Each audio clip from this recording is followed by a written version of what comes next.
السلام عليكم ورحمة الله وبركاته. أهلا بكل جماهير الملكي. ياريت قبل ما نبدأ ما تنسوش تعملوا لايك وتشتركوا في القناة وتفعلوا الجرس عشان يوصل لكم كل جديد أول بأول. الزمالك داخل مباراة قوية جدا أمام نادي زد في الدوري المصري بعد الفوز المهم على حرس الحدود يوم 24 فبراير. الفوز ده رجع الثقة والروح للفريق وبيأكد إن الزمالك داخل بقوة في سباق الدوري. يوم 24 فبراير المباراة هتكون ضمن منافسات الدوري المصري الممتاز، والفريق مطالب بتحقيق الفوز لمواصلة الضغط على المنافسين في جدول الترتيب.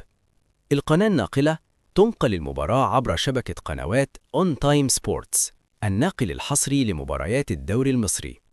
المباراة متوقعة تكون قوية جدا، خصوصا إن نادي زد بيقدم مستويات محترمة الفترة الأخيرة، لكن الزمالك بخبراته ولاعبيه الكبار قادر يحسم المواجهة.